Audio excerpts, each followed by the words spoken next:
The Best Worst Idea is a weekly podcast exploring how our worst ideas often give way to our best ideas. What's your best worst idea? Want to find out? Let's go.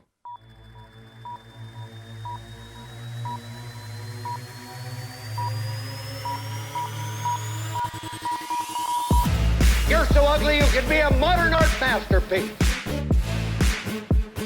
You look like a blueberry. Who's gonna take his place? Is the answer Jesus? See this? This is my boomstick! People sometimes ask me to tell the difference between a story and an event. Aren't they the same thing? Can't an event contain a beginning, middle, and an end, just like stories do? The short answer is yes. But this can depend on a number of factors. If you just outline things that happen during the event, that still might not be a story. So how can you tell? For me, I look for a human face to the story, even if it's about a stuffed teddy bear. You can be pretty sure it's going to exhibit basic, primal, relatable, and human qualities. He overheats. He's prone to rages. He's lonely because no one can stand to be around him for too long. Basically, Teddy has problems. Therefore, if you can't find any of those qualities in the so-called event you're describing, I'm very sorry to say, you do not have a story. Not in the classic sense. Nothing I'm going to tell you here is going to be new. It's not a secret formula that was divinely inspired or communicated by an otherworldly entity. No, truth is, I have nothing new in terms of knowledge. What I'm trying to do is package the information in a way that can be more easily understood. If you've ever taken a yoga class, you'll find that all of the teachers are more than capable of teaching the class the different poses and movements, but maybe only one of them can explain them to you in a way you inherently understand.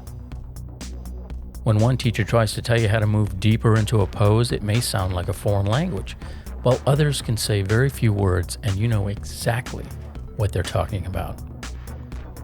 That's what I'm striving for here. When I say that stories have a human face, the best way to explain that is to point to the news magazine 60 Minutes. It's pretty much the gold standard for telling compelling, concise news stories that are both impactful and emotionally powerful. So how do they do it? Imagine you turn on 60 Minutes and their top story is about a coal company dumping coal ash into a local river. It's a horrible, toxic byproduct of burning coal. But as horrible as it is, that's not a story. Is it news? Yes. Is it a story, though? Not so much. If you walked into the editor of 60 Minutes and said, the ABCD company is dumping coal ash into the river, what do you think? Well, you'd be sent out of the office. Why? To do what? To find the story. It's not enough that a big coal-burning company dumps coal ash into the river. It's only a story when they travel to a small town downstream that has a large spike in cancer cases. That's the human face. Is that the only angle for the story? Probably not.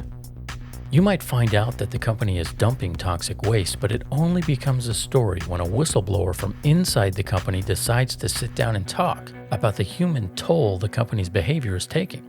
What is crucial is the human element, the reaction, the cost, the consequences of the event. It's why you often hear the question, well, whose story is it? Who am I rooting for, and what's at stake? These questions are the currency storytellers trade in. If we can't answer these questions, we have no story. So the events of a plot are simply the delivery system for the story. Here's a few examples of events that have no story. A great white shark attacks tourists. A terrorist group hijacks an entire building. A man runs a nightclub in a war-torn country. a homicide detective discovers another brutal murder scene. An alien baby crash lands on Earth.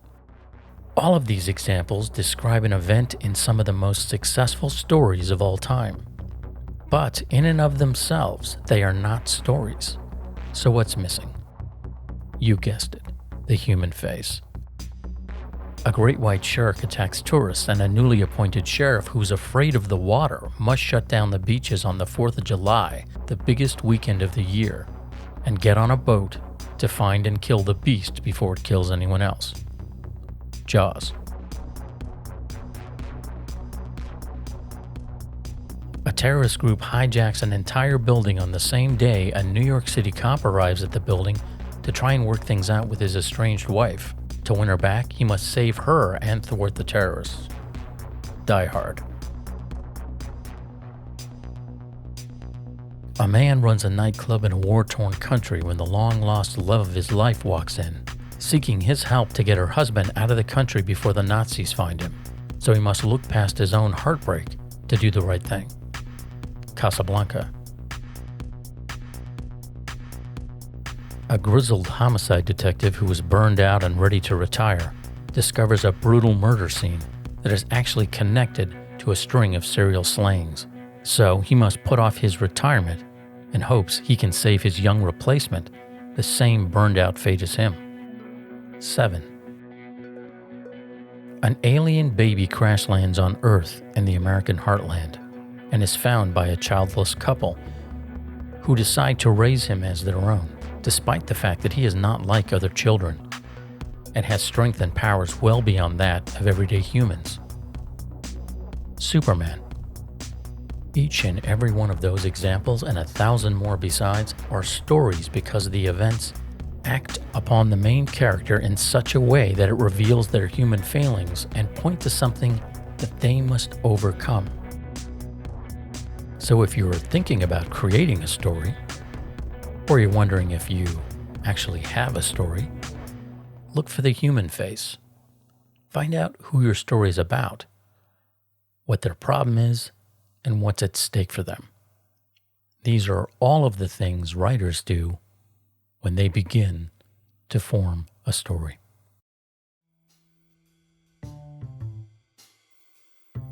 If you enjoyed this content, please do me a favor and like, comment, and share it. Or you can subscribe to this podcast by going to www.bestworstideapodcast.com.